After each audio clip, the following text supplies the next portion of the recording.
Obviously, the Malaysian story is one of the biggest stories in the world right now, but I think it's a diversion, quite frankly, from the Russia situation. There's no thinking about it. The Russia situation is accelerating towards massive crises. We'll be breaking that down as our top story today, but the Malaysian government and their head military official is saying it's conclusive. Someone hijacked the aircraft, and now they are shifting attention to the pilot who was seen wearing anti-government T-shirts in the past, anti-Malaysian government T-shirts, saying democracy is dead, and that he reportedly, after the transponders were turned off on the plane, made a radio comment and was the last person heard before the plane disappeared under the radar. And they're reporting that his family moved out and disappeared the day before the disappearance. And that's red-linked up on drudgereport.com. Deliberate action. Focus shifts to passengers, crew as new clues emerge. Quote, conclusive. Someone hijacked jet. May have sent signals on ground. Pilot, wife, and children moved out day before disappearance. Can a plane really vanish? Well, you have the pilots hijacking it and more. So that's what's going on that front, and we'll talk about it some today. But quite frankly, it is not important compared to what's happening domestically to our liberties and the situation with Russia that the new polls show Vladimir Putin is nearing 85% approval ratings. He was at 60-something just a few months ago because of the Crimea-Ukraine situation. The globalists are just handing him an absolute bonanza right now. But they're handing themselves a political bonanza for the EU and Obama and the globalists out of the big war that is brewing over there. U.S. Navy destroyer to continue more Black Sea drills off the coast of Crimea. Russia says they electronically shot down a drone, a U.S. Predator drone, and they've got the tail number. Crimeans are choosing to join Russia in vote, exit polls show. With the polls now closing over there, looks like it's 90 to 10% to join Russia. Used to be part of Russia, that's why. And, of course, there's a story out of RT where RT points out 5 referendums the West has not taken issue with, and we're going to be looking at some of those referendums. And I'm not defending what Russia's doing here. Putin is ruling more and more with an iron fist. Certainly, Russia has exploited Ukraine over the last 200 years. But, ladies and gentlemen, NATO is far more sophisticated, far more evil, and wants to suck that country dry in ways Russia never has financially. And NATO, George Soros, and the EU absolutely started this whole thing a few months ago when they voted to not join the EU and are forcing this situation and poking the Russians. And so you have to say it's wrong. And that's why Ron Paul, who's an informed person and reads, no exaggeration, hundreds of news articles a day. Ron Paul's on next week, and every time I throw some wild card breaking story at him, he knows about it. Or some obscure bill, or some factoid or history piece. He knows it. Ron Paul's uber smart, uber well-read, uber bookworm, hyper intelligent for 77 years old. I mean, he's the real deal. The kind of doctor who half the time, going into a Ron Paul Love Fest, would do half of his medical care free at the charity hospital. We're talking saint-like creature. And he says the West is in the wrong, Russia's in the right, in the great balance. He said Putin's no angel, but the West is starting us, and it's very bad. That's because he knows the facts. I mean, you know the facts, you know this is wrong. Real simple. And it lets Putin become a dictator as well. We'll be right back. In the last 50 years, iodine has been phased out of our staple foods and replaced with the halogen bromine, a practice now banned in nations around the world.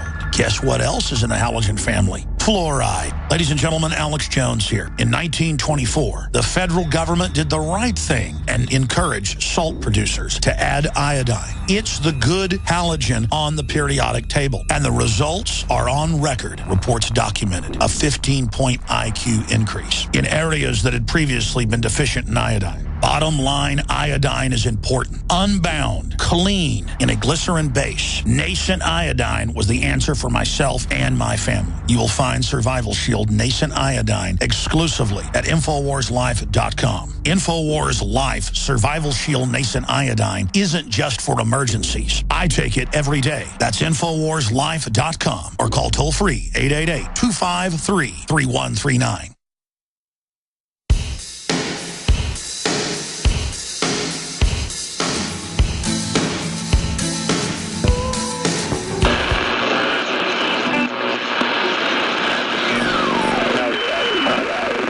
His name? In the councils of government, we must guard against the acquisition of unwarranted influence, whether sought or unsought, by the military-industrial complex. I hereby declare this to be an unlawful assembly. I order all those assembled to immediately disperse. It's a military mission in North St. Louis. Heavily armored vehicles are rolling into town. And don't be alarmed if you see those over the next 7 days rolling through your neighborhood. If you see military helicopters flying low over Minneapolis, do not be alarmed. Guns will be taken. No one will be able to be armed. We will take all weapons. Mr. and Mrs. America, turn them all in. Just really brainwash people into thinking about guns in a vastly different way. Enough. Enough. Enough. Enough. The Department of Homeland Security is apparently on a huge ammo buying spree. It comes out to like 1.6 billion rounds of ammunition. And as KSLA News 12 Jeff Farrell discovered, the clergy would help the government with potentially their biggest problem, us. So part of it is we have to break through our kind of private idea that kids belong to their parents or kids belong to their families and recognize that kids belong to whole communities. If you got a business, that you didn't build that. Somebody else made that happen.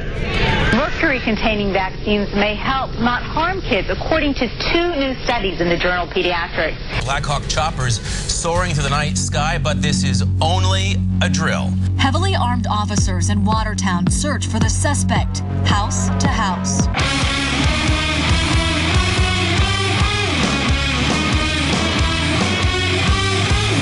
It's a joint military training exercise involving local police, also military. In your apartment! I am in my apartment, sir. Go back inside right now! I am inside. I have 2 words for you. Predator drones. You will never see it coming. The dramatic scene played out in front of our cameras. Parents grabbing their children and running after spending the night hunkering in their houses and then finding themselves face to face with the muzzle of a SWAT officer's rifle. They let them in the area. They told them they could come in, and now they're coming in like they're trespassers, punching and shoving people. We're not turning our guns in, and we're not running, and we're not backing down. If you want them, come and take them. We are on the march. The Empire is on the run. Live from the Infowars.com studios, it's Alex Jones.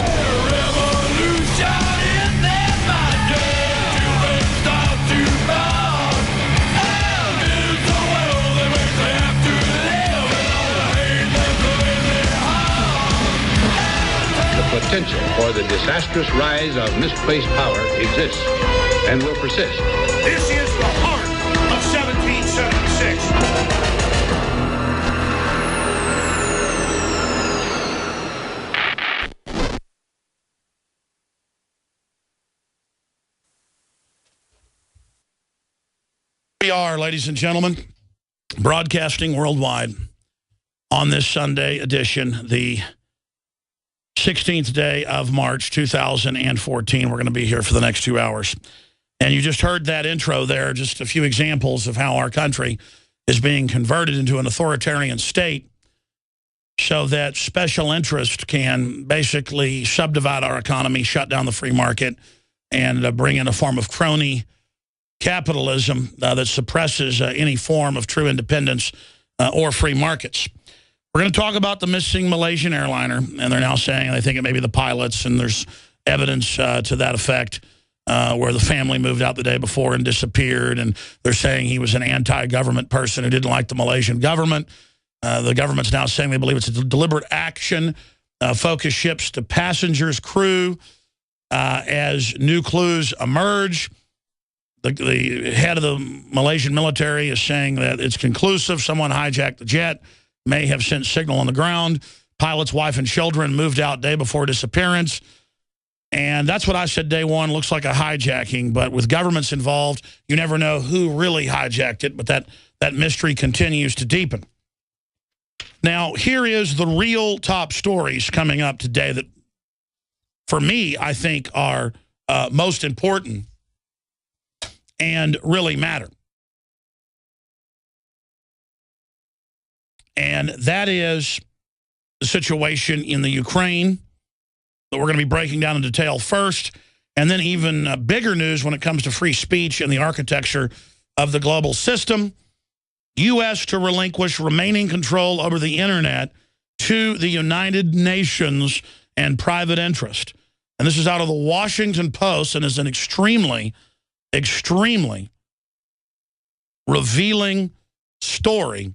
So we're going to be breaking all of that down coming up after we get into the situation in Russia. And this is another headline of the Daily Caller. Ex-Bush administration official, internet giveaway, weakened cybersecurity, opens doors to web attack. That's just some of the news on that front we're going to be covering. No, it opens the door to web taxes. Yes, that's true. But more importantly, to international control of free speech and censorship of it, which the UN heartily supports. We're going to get to that coming up in the next segment. First off, U.S. Navy destroyer to conduct more Black Sea drills, commander says. That's out of AFP. Here's another one out of AFP. Russia says it intercepted U.S. drone over Crimea, shot it down with electronic means, bringing down the Predator drone. They have the tail number. They say they brought it down from 12,000 feet. And again, they give out the tail number of the UAV MQ-5B of the 66th American Reconnaissance Brigade based in Bavaria. So things are certainly escalating very, very quickly. Here's another one. Bloomberg reports Crimea chooses to join Russia in vote. Exit polls show massive favor, 93% voting to leave the Ukraine government that 3 weeks ago overthrew the elected government. Crimea vote on union with Russian troops now pouring in, Reuters reports, into what is now part of Russia, been part of Russia many times in history. New York Times reports as Putin's popularity soars, voices of opposition are being drowned out. This is making Putin more popular doing this. Dr. Paul Craig Roberts has an article up on Infowars.com with the headline, World War I all over again. And I agree with his historical parallels. We've had top political scientists and professors on months ago saying that's the parallels of what's happening with Russia. Russian jets and RAF face off, that's the Royal Air Force, off of NATO as NATO orders AWACS to Ukraine. John McCain has come out. We have video up on Infowars.com calling for military action against the Russians. Tomorrow, the Secretary of State, John Kerry, says they have a military and other options on the table if Russia doesn't pull out of Ukraine. You heard that right. This isn't Kerry threatening Syria if they don't stand down and let al-Qaeda take over. This is now John Kerry and Obama threatening military action tomorrow. That's a few hours from now. They're about 10 hours ahead of us over in Ukraine, depending on your time zone here in North America. And they're now saying that they have a deadline. And again, this is not the U.S. government. This is the globalists that have hijacked the U.S. that want a giant new war, a new political distraction from the derivatives and the bid rigging and the scams and the total takeover of society. Russia's now blocked access to major independent